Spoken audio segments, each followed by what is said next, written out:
And what I'm going to do is I'm going to ramble a bit about things related to things that I've done. My feeling is that the first few minutes and the last few minutes will probably be the most valuable from my perspective, and then all the rest is filler, and you can judge it as you wish, and I think we'll have time for questions at the end. I can tell you that, and I'm sure many of you appreciate this, that if someone had told me when I was in graduate school, because I studied chemistry for quite a bit of time, if someone had told me when I was in graduate school that I would be running the New York Stock Exchange, at least the technology piece, and be here speaking today, I would have said to them, being in chemistry, I would have said, did you break into the special cabinet with the special chemicals? Because I have a feeling that you're not making sense. But it's funny how your careers take you. So I'm going to take a step through some of the things that I've done most recently. And by the way, some people ask me why I left the New York Stock Exchange. I was there more or less for 11 years, and then recently joined this FX Alliance, as Owen introduced.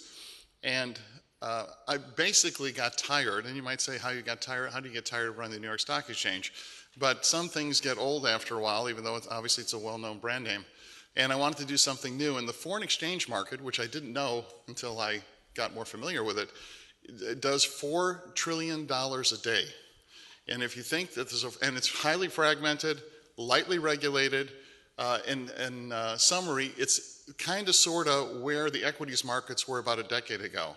So if you ever have the opportunity in your careers to do something over again with the benefit of hindsight and try and apply that hindsight to a similar situation, it probably won't happen very often. That's exactly what I'm trying to do, because I think when I've got a $4 trillion a day market, I probably can make a little bit of a dent in it and make it better than when I came, and that's part of my aspiration. But so let's go on to the next slide here. Let's see. Actually, let me back up. What this organization desperately needs is change.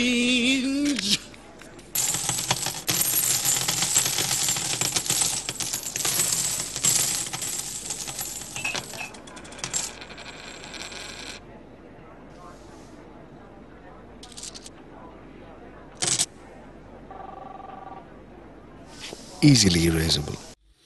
I think that's a good 30-second clip to capture much of what people have been talking about for the last 2 days.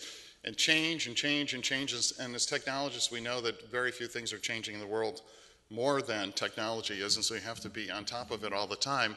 And the other thing that little clip demonstrates is that when I say change and you say change and our business counterparts say change, we all mean different things. We all have different aptitudes for it. A lot of us have a lot of desire for change, but we don't have the intestinal fortitude to do it.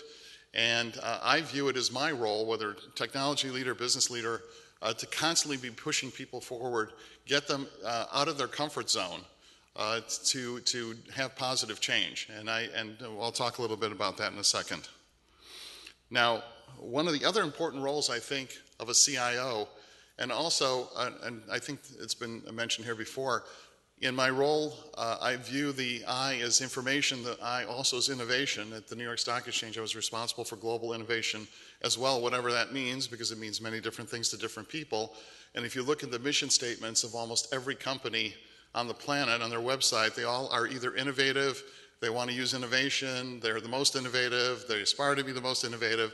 It's a tiring word, but obviously some good things can come out of it when you apply innovation. But one of the most important things I think that we have as a responsibility is to be risk managers. I saw no better graphic than right next door on top of the Sky Tower. You can see to the left is the CIO, and to the right is the business. The CIO is advising the business about the risks of what the business is about to do, and if the business is fully informed and still wants to jump, that's great. They're fully advised. It's the CIO's job to make sure that they do a good job of stating the risks, but not necessarily avoiding them. And in many companies I've been in, and by the way, I've been in a variety of industries, Owen's introduction for me really just covers the last 15 or 20 years. In almost every industry, it's the same thing. You have a lot of people, again, they talk about wanting to change, they're risk averse, they don't like change because change means unexpected things, And I view it as my job to make sure that we're always on top of the risk and we understand what we're doing, not to get in the way of it. And I remember in one of the companies I worked for, one of my bosses came to me and said he wanted to do something. And I told him all the things that might go wrong if we did it, not necessarily to say no, because in last evening's entertainment, one of the songs is I'm just a girl who can't say no. I'm typically a CIO that never says no. I say yes, and but is the risks and the cost and the timing and all those sorts of things. And he said to me after I told him about the risks, and you'd have to know him better because he's a little bit sarcastic like I can be sometimes. And he said, so now you're going to tell me what the risks are associated with the fact if the Earth comes untethered from the sun and what we're going to do about that. And I said, no. Well, close to zero probability risks I won't bother you with, but real risks we'll talk about. And I don't want you ever to do something where you say, I didn't know this could happen. And so, again, it's a very, very important job. I talk about it all the time. Not risk avoidance, not risk aversion, just very, very good risk management. It's a very, very important job, and it's not easy to do. The other thing is, and I'm sure no one in this room will recognize these ads. I remember these ads from when I was a tiny little baby in the comic books. Charles Atlas had all these advertisements for if you didn't want to be the guy on the beach that got sand kicked in his face. He had an exercise program, and he called it dynamic tension.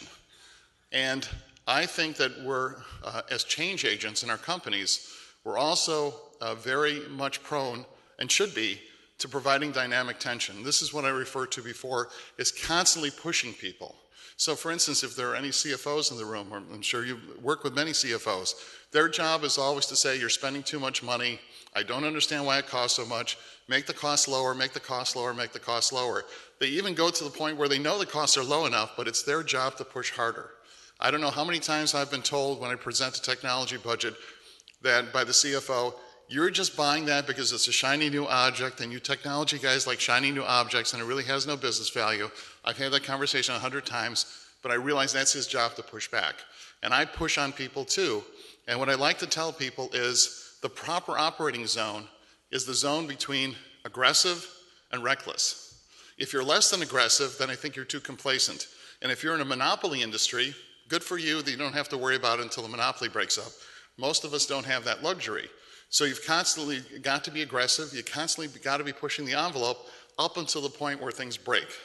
Now, things that break could be systems, they could be processes, sometimes they could be people, but you don't want to get past that point because then you want to back off a little bit. And finding the right operating range between aggressive and reckless is an art and a science, but that's the operating range that I like to be in all the time. I don't like to be complacent, I don't like to rest, I don't like to say things are good enough. I always like to see how can things be better. And I think that's a responsibility we all have as well. Now, I said to you that I'm the CEO that can't say no. These are the only two things that I don't negotiate about. So if you come to me and you say, I'd like to do things faster than the speed of light, I will tell you I can't do it. And if you tell me that you'd like to operate with more than 24 hours in a day, I'll tell you I can't do it. Everything else is negotiable for me. I don't really care what you're asking for, as long as it's not breaking the law. Breaking the law is not negotiable either. But everything else is negotiable. And I remember, I say this a lot about the speed of light, and I remember at the New York Stock Exchange, the first time I said it to a large group, my boss overheard me and said that I was too constrained in my thinking, letting the speed of light limit what I do. So maybe I'm a little bit too constrained, but until someone finds a way to surpass that in a practical matter, these are the only two constraints I worry about. Now, this is an image that's familiar to everyone. It's the New York Stock Exchange. A lot of the people here have been talking about the age of their companies. The New York Stock Exchange, not this building, because this building isn't that old, but was originated in 1792. And a couple of guys, the legend goes, a couple of guys standing under a tree near or around Wall Street started trading shares in each other's companies and eventually became the New York Stock Exchange. Now, I came to the New York Stock Exchange as part of an acquisition, so I didn't start there. I came in the middle of, I said I was there for 11 years, I came in the middle of that cycle. And I came from this company called Archipelago, which Owen mentioned in his introduction. And Archipelago unlike the New York Stock Exchange, which was started in the late 1700s, was started just a little bit before the year 2000. And in a few short years, it became the second largest stock exchange in the world after the New York Stock Exchange. It was purely electronic. No trading floor, because a lot of you, when you think of the New York Stock Exchange, you think of that trading floor that you see in the morning and you see in the evening when the market opens and closes, and all these guys yelling and screaming orders. The archipelago market was purely electronic, and the reason it came to being was for a couple of reasons. One was that technology advancements. Technology enabled things to happen that couldn't happen before. Even more importantly, regulatory changes happened. Regulatory changes which actually made the markets in the United States more competitive, to the disadvantage of the New York Stock Exchange. And it should be a lesson for all of our companies, and we saw it in Frank's comments on the first day. Who are those guys? The New York Stock Exchange, because it had been a major institution for a couple of centuries, and at the time, relatively recently, had 80% market share. When you've got 80% market share, you don't worry too much about the competition, but maybe you should. And when the regulatory changes came and the technology changes came, the market share started to erode so quickly that you could almost watch it fall on a daily basis. And the New York Stock Exchange decided they needed to do something about it.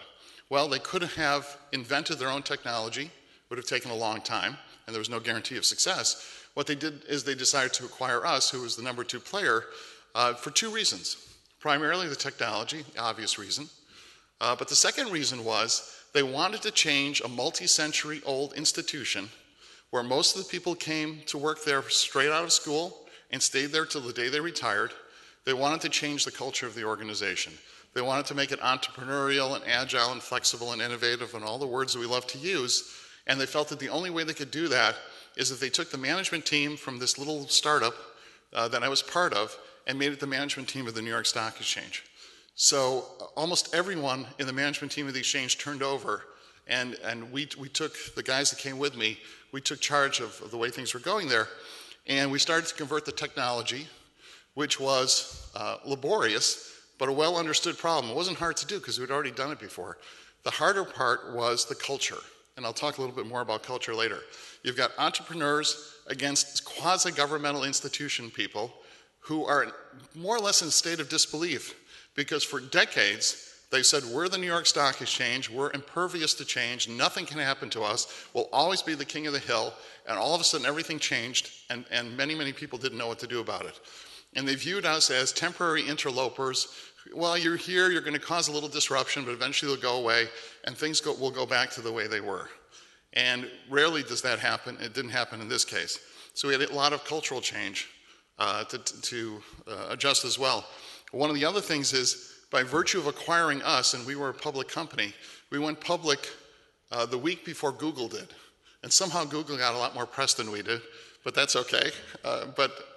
We were a public company. By acquiring us, the New York Stock Exchange, which had been a not-for-profit organization, overnight became a public company, responsible to the shareholders, responsible to Wall Street analysts, and a whole different mindset was necessary too. And we needed to change things very, very quickly. Before that time to market, cost, performance, customer service, those were things that were not at the top of the list. And they had to become at the top of the list very, very quickly. Now, let me spin back even a little bit further. A year after I became part of the New York Stock Exchange, we acquired the pan-European exchange Euronext, which was 5 exchanges, one of which is the one you see in front of you, which is the Amsterdam Stock Exchange, I think 1602 or 1604. So we're talking about a 400-year-old organization that needed to be changed. And talk about trying to put so many things together in terms of different corporate cultures, different national cultures, because the Euronext exchange was a combination of Belgium, Holland, England, France, and Portugal. So lots of different ways of doing things there and lots of different people. And I can tell you, and one of my jobs was to integrate everything that was going on there. So we eventually had technology people in 7 different cities across the world, and I had to make the company a global company from a technology perspective, as opposed to a series of, or a set of independently operating countries. And I can tell you that I'm not the typical American in the sense that I'm a first-generation American. My parents are European. And so I think I had a better appreciation for Europe than a lot of Americans do. I speak more than one language. I even speak English sometimes too. And so I was better equipped than the average American to handle this. But I can tell you, and this won't be news to many people in the room, but I can tell you that the English and the French absolutely, positively refuse to work with each other. Now, for some of you, you'll say, well, yeah, so what else is new? For me, I just didn't understand that. I didn't understand it was part of the same company. I couldn't get it. And I remember going to the senior HR person in Paris shortly after we were doing this, and I said to him, why is it that you can't work with the British? What is the problem? And he said to me with a completely straight face, no humor intended, he looked at me like I was naive, and he said, Steve, we can never forget the 100 Years' War. And I said, but the 100 Years' War was 700 years ago. He said, yes, and we can never forget it. And I thought, I've got some real learning to do here because it's going to be very hard for me to overcome these cultural barriers. But needless to say, we did do a lot of good things there. We managed to have people work more or less as one team. A lot of hard work involved there. We established a global architecture, global infrastructure, and got things where it's more or less a global company now. But a lot of hard work to do there, and had to use every ounce of my technical and my business sense in order to get everyone to work together. Because in many of these cases, you can't order people to do things. You have to find a way to persuade them to be the way that you want them to be. Now, let's go on to the next phase here. What we have here is the newest data center that's part of the New York Stock Exchange complex. It's in northern New Jersey. Like every financial services company in the United States has a data center in northern New Jersey, which is a concentration problem, but that's another story. And if you were to ask me, and those of you not in the industry wouldn't have a reason to know this, most of the trades that take place in that exchange take place in this building, not on the floor of the New York Stock Exchange. The stuff on the floor is a very small percentage of the total trades that take place. Once upon a time it was 100%. No more, it's only a few percentage points. Most of it goes through this building, servers talking to servers. And this is a project that I began shortly after I got there. And by the way, it has a twin outside of London, because we decided building one data center at a time that's easy. Let's build 2 data centers at a time and move everything we have all at once because we like a challenge. So we decided to do that. And one of the reasons we built this was not only because we wanted to consolidate the data centers we had and we needed more room for growth, and et cetera, but we got this idea, and I'll talk a little bit more about it later, that this could be a business opportunity for us, because in our business, in the trading business, it's very important for latency sensitive customers to be as physically close to your servers as they can be. And as I always tell people in our industry, and unlike most industries, we know that within our data centers, or just in general, that it takes light about 1 nanosecond to travel 1 foot, more or less. And most industries, you wouldn't care about that. In this industry, you care a lot about that because transaction times are measured in microseconds. And when you're measuring things in microseconds, a nanosecond here and a nanosecond there, pretty soon it adds up. And so we decided that we would build a data center, not only that it would look like anybody else's data center, specifically designed for the needs, the high performance needs of the trading community that were going to coexist in here. And so when it was built, and I still think it's true to this day, when it was built, it was unlike any other data center on the planet. Now, of course, everybody likes to think that about their creations. I think in this case it's true. No one has built something of this scale. The 2 data centers combined, London and this one, are about 700,000, 800,000 square feet. And most of the space in it is for customers, not for the servers of the exchange itself, but for customers to put their equipment. And therein lies a big business opportunity. We'll talk a little bit more about it. But so this nondescript building, and by the way, a little bit of, I'm always joking about everything because it's the only way to cope with some of the stresses in the job. This is built in a residential area of New Jersey. So there's very expensive homes adjacent to it. And I remember when I was talking to the site supervisor who was building it, who didn't know me very well, I said to him, because obviously security is a concern too, I said to him, do the neighbors know that we have surface-to-air missiles on the roof of the building? And he looked at me because he thought I was serious, and he was trying to figure out how he was going to break the news to the neighbors, and I said, no, that's okay. I won't joke like that anymore. No surface-to-air missiles. But it is a highly secure building. And this is kind of a peek inside. This is one of the long hallways. Again, if you've been in a large data center, maybe it looks like this. We were trying to figure out what kinds of transportation devices we would use to go down the hallways. I preferred skateboards. The insurance companies didn't like that, but you can see we've got padded rails on the sides so in case you bump your head, it's not so bad. Other people propose segways. We have people with scooters and rollerblades, so you can get some fun at work too. When you've got a long hallway like this, you've got to do something with it. And these, again, just racks of servers as well, nothing surprising there. But this essentially is where the core of the trading activity takes place and in its sister center in London. This is where most of the customers and the exchange servers themselves are located. So let me switch to the technology roadmap for a second. So this is a Gartner chart, and you've seen it before. Again, I think Frank referred to hype on the first day, and I'm a very big cynic. I'm always very critical of technology and things that's overhyped, as most of them are, because vendors are trying to sell them. And when you've been around a bit, I've got a little bit of gray hair, so when you've been around a bit and you've seen these cycles over and over and over again, nothing seems to be new under the sun in terms of vendors coming out and they say, fill in the blank technology changes everything. I know I've said it before, but this time it really changes everything. I have yet to find something that changes everything, maybe the World Wide Web, okay? But there are very few technologies that change everything. And yet, of course, the hype continues. So I'm sure that most of the people in here have a healthy skepticism about what things will really do for them as opposed to what is promised to be done. But I like to point out to people, and especially in the business side, this is where the business part comes in, because the business leaders often read about this in the press, they hear about it from their colleagues, and whether it be cloud or big data or you name it, everybody wants to be the first to do it even though they don't know what it is. But they want to be the first to do it, we've got to have it, we've got to be doing it, we've got to have press releases on it, even though I'm not really sure what it'll do for us, but we've got to do it. And it's our job to kind of rein in the expectations without being too restrictive. So, I'll talk about cloud, and I'll talk about it as the business opportunity for the exchange. And by the way, I have to, again, this is my cynical side, I think it's great when I meet young university students, fresh out of university. I had a conversation with somebody like this just a few days ago, and she was telling me that she wanted to work on big data problems. And she asked me if I knew what big data was. And I said to her, I've been working on those kinds of problems literally for decades. I've got a lot of background in math and analysis. And she said to me, but how's that possible? Big data was only invented a couple of years ago, so how could you have been working on it before that? And I said, yeah, I understand. The term was invented. It's like people ask me what I did before data warehouses, because where did people store their data before before the data warehouse was invented? And I told them, we kept it in our pockets and we had piles under our desk, because before the data warehouse was invented, there was no place to store data except in drawers and in nooks and crannies.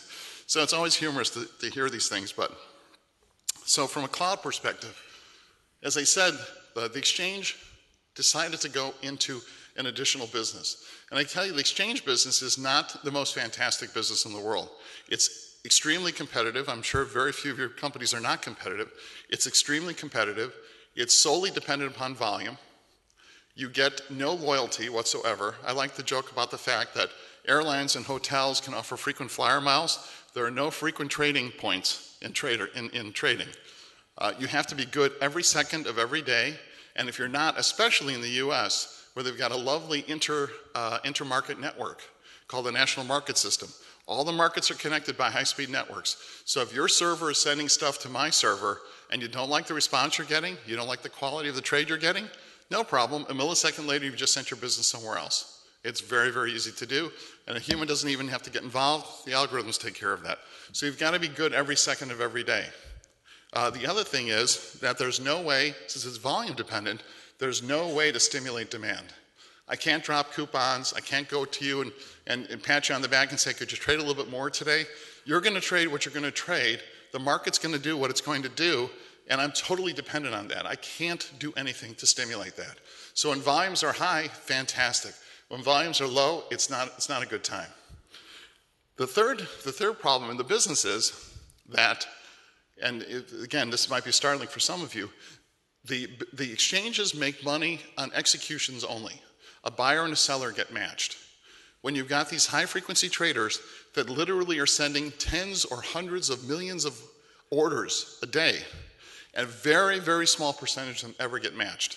Because the nature of the transaction is an order gets entered, if it doesn't get matched literally within a handful of microseconds, maybe a millisecond, the order's canceled and then a new one is sent with a new price. That happens all day long. If an execution doesn't happen, no money is made for the exchange, and yet every bit that comes along, the network, the processing, the storage, it all has to be handled.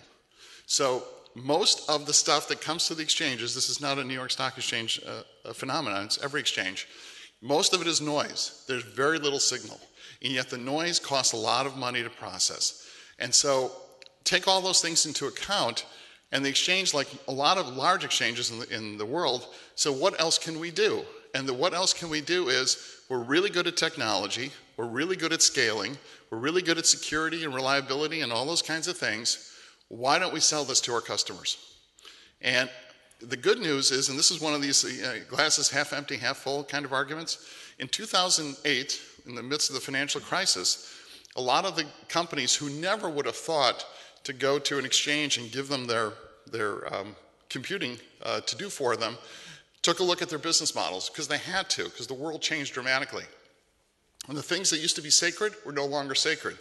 And they said, you know what? It didn't make any sense 2 years ago because we didn't think of it.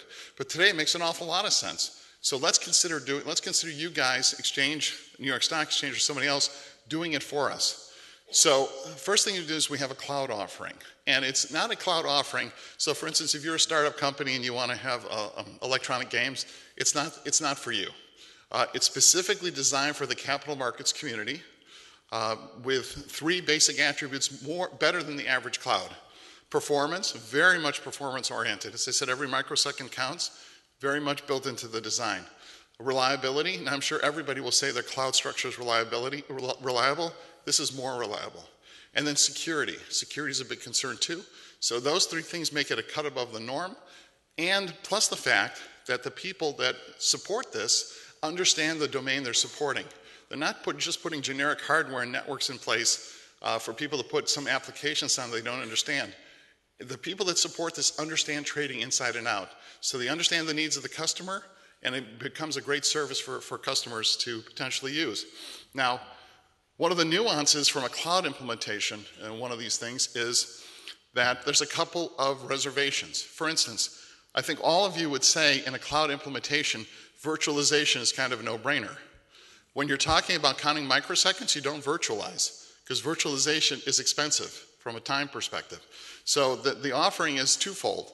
For those customers that have applications that are latency sensitive, it's not virtualized, it's very much a physical instantiation.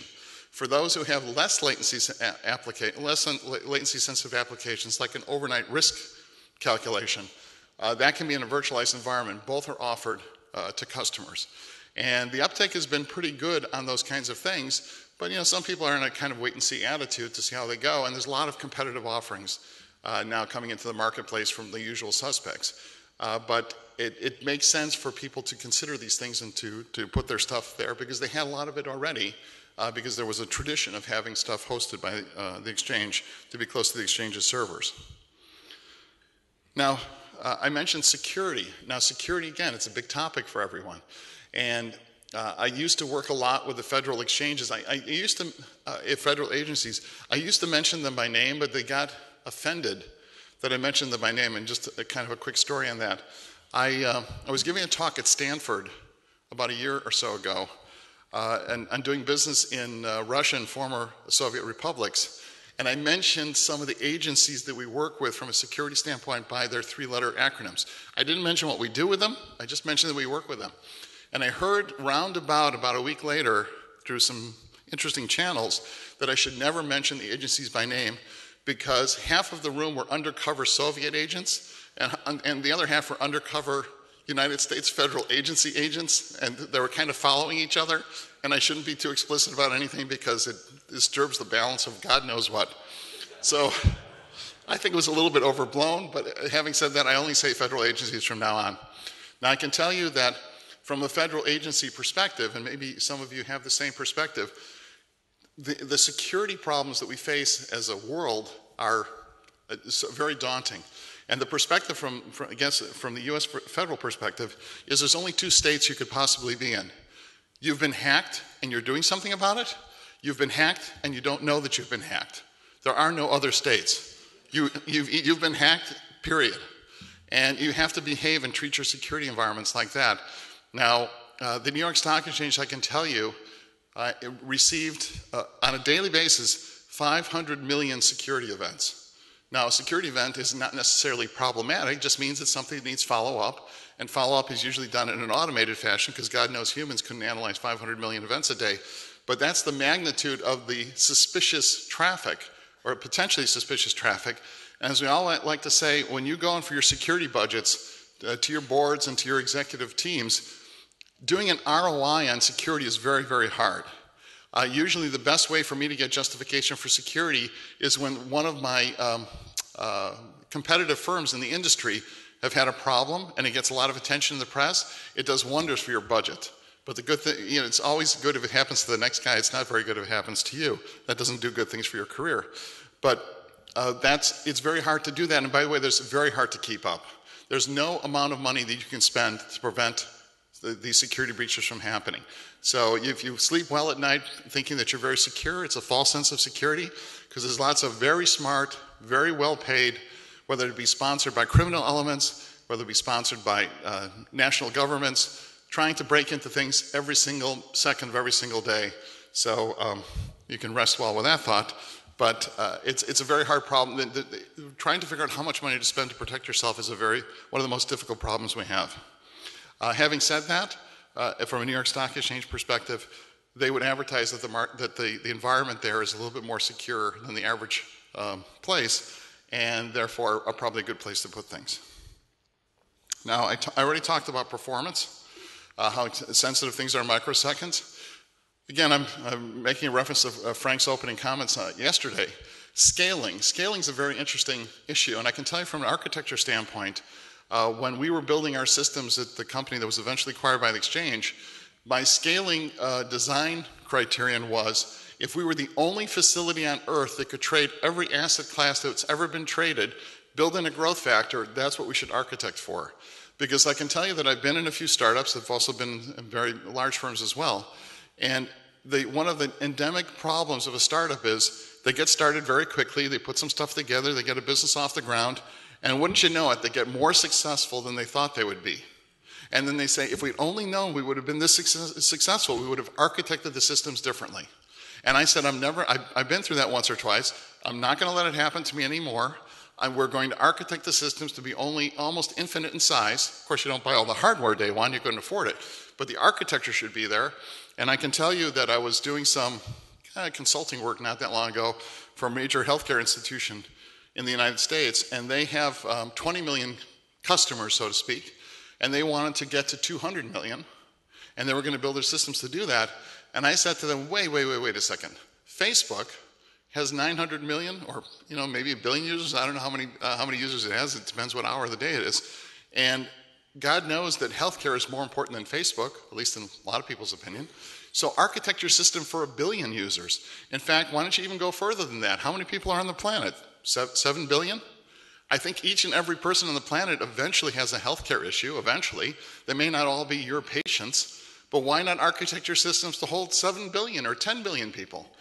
Think really, really big. Don't ever get to the problem where you're more successful than you thought you'd be, and you say, you know what, we would never allow these bottlenecks to be in the system if we'd known that. That's using a little bit of vision of where it could be without having to spend the money day one, but you can think big and you can think wide in terms of what could be and make sure you're prepared for it. Now, I mentioned something about big data as well. Again, I've been working on this big data before it was called big data. When I started in the industry, big data was hundreds of megabytes. And today that seems trivial, right? That's like a little video clip. But if I give you several hundred megabytes in a spreadsheet, and I give you all the statistical functions that Excel provides, you're still going to have a hard time with it. So the problem has gotten bigger, but it's not that much different. It's a scaling issue, but the core of the problem is the same. A lot of data, what do you do with it? How do you analyze it? Who's qualified to analyze it? Do you do it yourself? Do you give it to specialists in your firm? Do you farm it out to cloud providers that will do it for you? But the problem has been the same for a long time. Lots of opportunity to improve what we do. not enough brain power to make it happen because the sophisticated stuff is not that easy to do. From an offering perspective, again, what the NYSE was offering to the capital markets community was to gather the same data that a lot of these firms were generating in parallel. Because the market data that you get, that I get, that somebody else gets, it's exactly the same market data. It's coming from the same place. And so why store it 20 different places and incur the cost for doing that? Store it one place and have it analyzed one place with a place that knows how to deal things with scale and the analysis necessary to do it and the performance, et cetera, et cetera. And so another product offering that was possible. Now, I get asked all the time about mobility and trading. Now, clearly, mobility and all the mobile devices is a huge, huge opportunity for what people do. The problem is with that, in trading, especially not the trading that you and I would do, where you want to buy 100 shares of a firm or something like that. This is not the trading we're talking about. If you're talking about microsecond kinds of speed in trading, you're not going to do it over a smartphone. If you're talking about security, you're not going to do it over a smartphone as much as you would in a trusted connection. By the way, all the networks that support most of the trading are on trusted networks, not on the public-facing internet. And so mobility is less of an issue in the trading arena than it is in most other industries. So is it there? Sure. Do people want to provide applications for on mobile devices? They sure do. But it's not critical to the core of what happens in the trading business, because that's very much done on a proprietary network. By the way, I wanted to mention, let me go back up here for a second. On the scaling issue, again, something for you to think about if people haven't already talked about this. On the right-hand side of this chart, it talks about the Internet of Things. If you're thinking about billions and billions and billions of devices on your network and how you're going to manage all that data and the complex interactions that take place, and I'll talk about that in a second, it's, again, when you're talking about scaling the systems that you're talking about with especially mobile devices, it's something that you need to be very cognizant of when you're building systems, even if you don't think you need it today. Now, I poke a lot of fun at social media. I'm sure many of you have seen this little thing about social media explained. Twitter, I'm eating a donut. Facebook, I like donuts. Foursquare, this is where I ate donuts. Instagram, here's a vintage photo of my donut. Not bad for a company that was purchased for $1 billion. And on and on and on. And I often ask myself the question, and maybe there are much better answers, especially from Facebook folks, about this, but I love this cartoon. Why do you get that look every time we ask about the ROI for social media? It's the deer in the headlights look. And I think this is just an indication that we're in the beginning of a new, relatively new industry where everyone's eager to get on the bandwagon. They're not really sure what they're getting for it, and I'm sure that they will in due time, but there's a lot of hype surrounding what's the fact as well. So I like to poke fun at technology every chance I get. Now, here's another thing, and I'll mention this briefly. Hard to read, but I talked about how the exchange getting into an adjacent business. Countries need to get into adjacent businesses too. And if you want to think, whether you're a company or you work for your government, what kinds of other things you could be doing to stimulate revenue and economic growth. There's a fellow at MIT who I happened to meet a few months ago. His name is Cesar Hidalgo. And he developed this theory. And there's a book online, it's free. It's called The Atlas of Economic Complexity.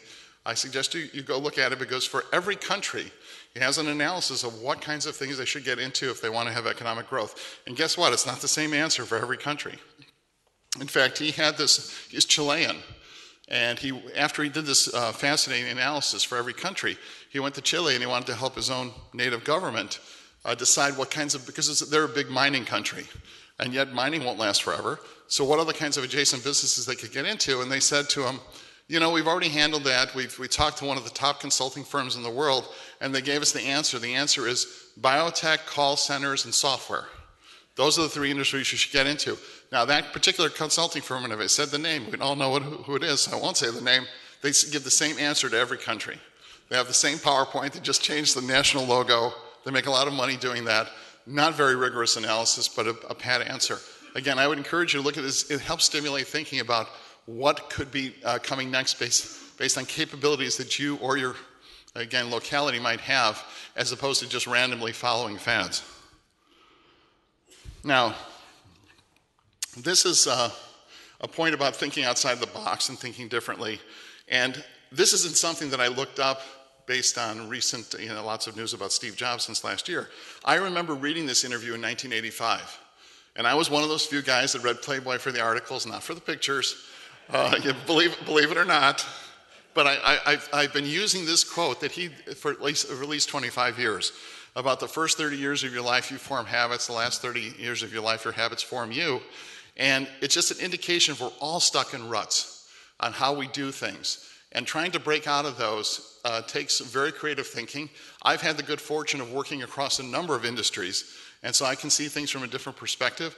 I mean, I have several different stories about this, and I can say them quickly. For instance, at the exchange, I was looking for a new head of software development. Remember, most of the people that work there have been there their entire career, or if they haven't been there their entire career, they've been in financial services their entire career.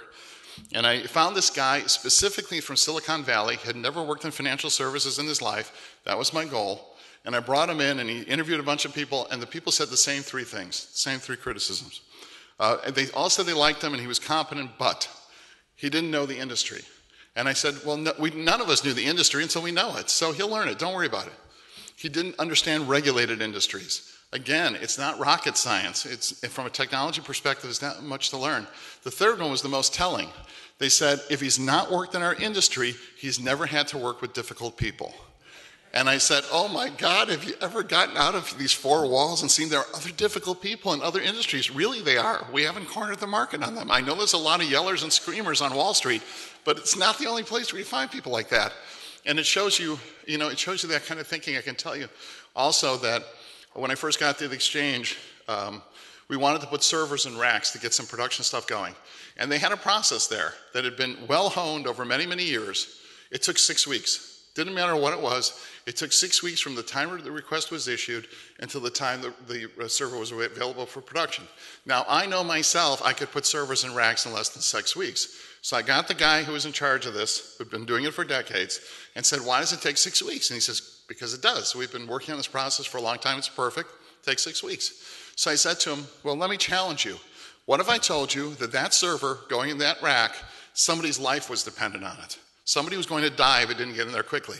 He said, well, if you put it that way, I could do it this afternoon. And I said, well, bingo, now you understand. 6 weeks is not the magic number.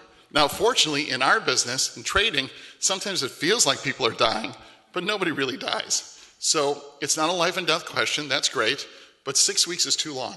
Find a way to do it faster and yet satisfy all the needs we had. And I'm telling you, when I said this to this guy, it was like a light bulb went on in his head, like someone had taken a chain off of him and said, oh my God, I'm free to think about other ways of doing things. And we tried to do that over and over again to get people to open up their minds to new ways of doing things that no one had ever encouraged them to do or allowed them to do or respected that they do. Let's see here. Now, a couple of other things that I've tried to do. Many of you have probably seen this is the Valve employee handbook. Got a lot of attention on the internet recently. And this is the org chart. An unconventional way of looking at how to run an organization.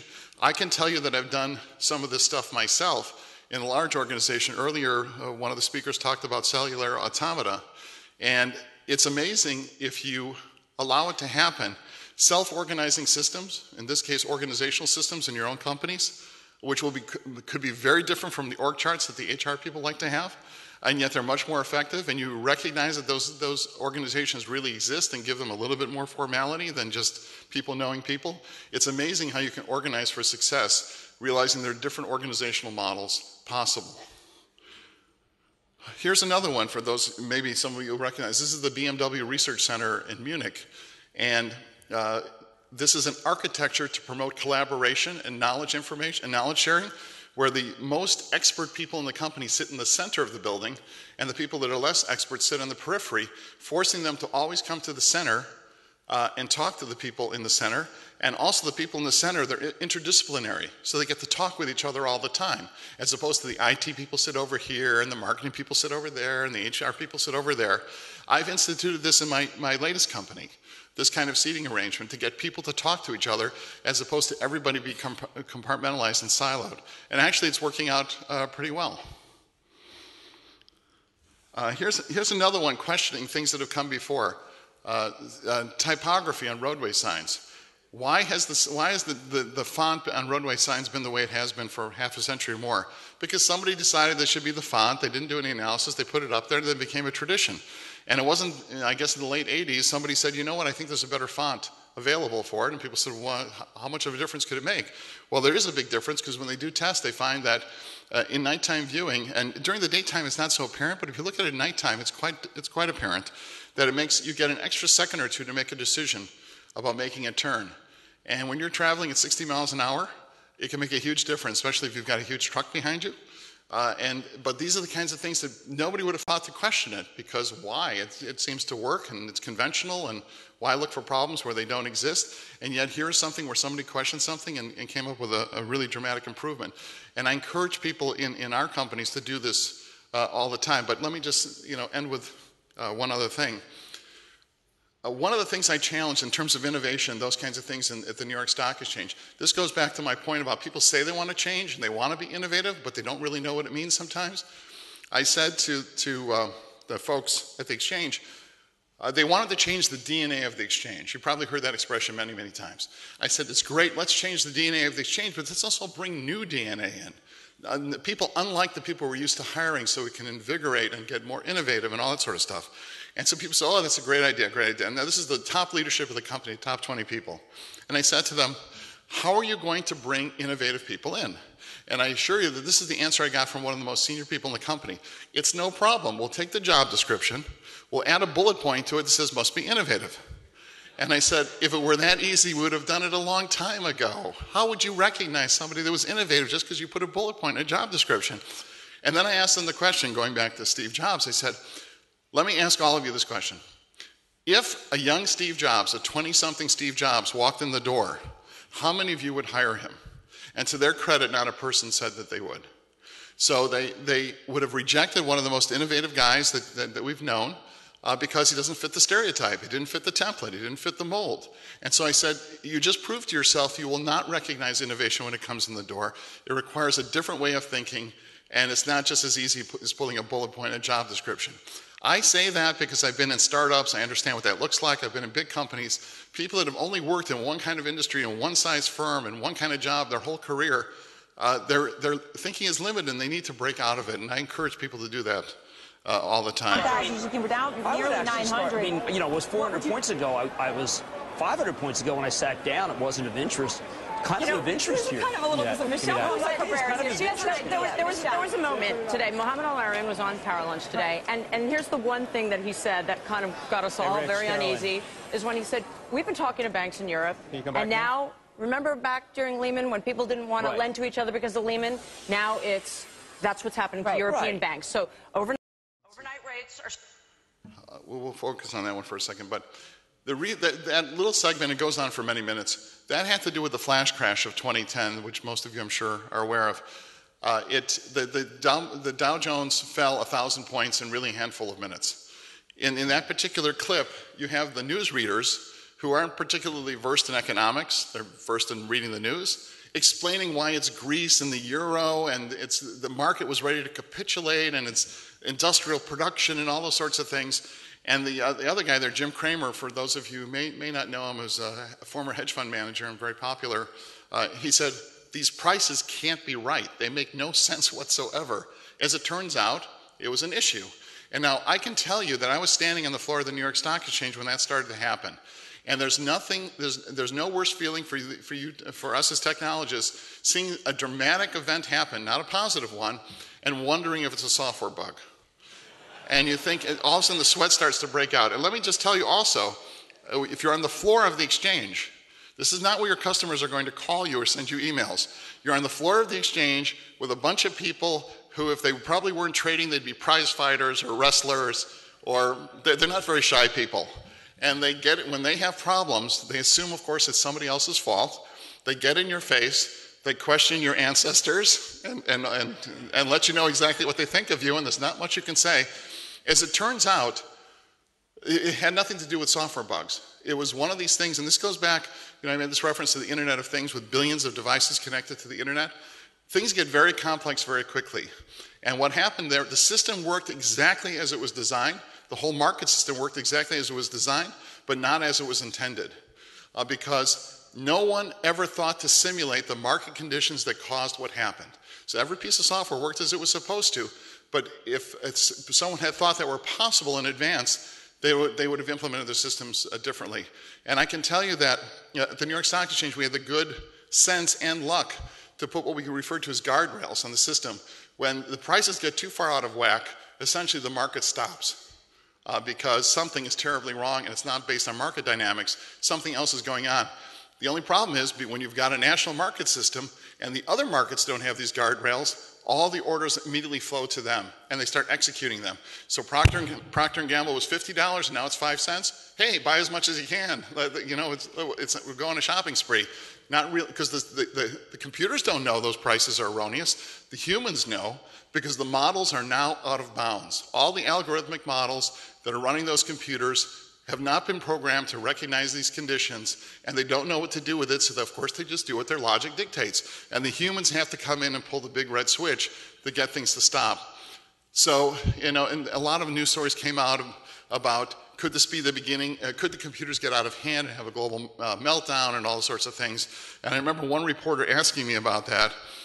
Was it possible that there could be a contagion and all the markets in the world would just disappear? And I said, again, I have to watch my sense of humor. I said, no, that can't happen because the switch that allows that is under my desk and I rarely turn it on. And so she started to write that down. I said, no, do not write that down. But as you know, when we build systems, we have to assume that things will not go as we intend. They will exceed their calibrations. They'll exceed the bounds. They'll find edge conditions we never imagined because you can't test for all conditions. And it goes back to the risk management perspective. How do you deal with it? Well, you cannot build them in the first place. Probably not a good way. You have to put in the safeguards. You have to have those big red buttons to stop these from happening. And when you've got an Internet of Things with billions of things connected, and you're going to use them for real feedback loops, and you're going to use them to control the environment, control traffic, control people and things, you've got to have these safeguards built in because really interesting things can happen in very, very short time frames. And we've got to be very cognizant as we build these systems that we leverage them for their positive abilities, but put in the safeguards to prevent them from doing things that aren't intended. So let me end on this particular note. Now, culture is very important. You need to have a culture of innovation and thinking and freedom. But I can tell you that, and this is a culture I tried to foster everywhere I work, but when we talk about leadership, and I think we've touched on it in some of the other presentations, there's the technology leadership and all the obvious ones. But I can tell you when I left the New York Stock Exchange again after 11 years, that the emails that I got from people when I was leaving really reminded me what leadership's all about. Not the kinds of stuff that you hear in your performance reviews or that you read about in news press releases about the great things you built, but in terms of people talking about leadership qualities like trust and loyalty and teamwork and integrity, things that are very important to me that I try not to waver from, that I try and stand for even though it's not popular. I got so much feedback from the people that I work with, both in the business and the technology side, that reminded me, sometimes you get used to it and you don't even know if people notice, but I got reminded that people do notice and how unusual it is to find lots of people that stick to their values. And so I just want to remind us all as leaders, business leaders, technology leaders, that the values that we have is, because at the end of the day, we're people working with people. And the values that we have with regard to our colleagues, whether they're above us, below us, our peers, other industries, other companies, those are as important as our technological contributions. Again, you don't often have the opportunity to get the feedback to understand where you stand. I did when I left, and I'm very glad for the feedback I got. I don't know when I'll get it again. So let me just end on that note.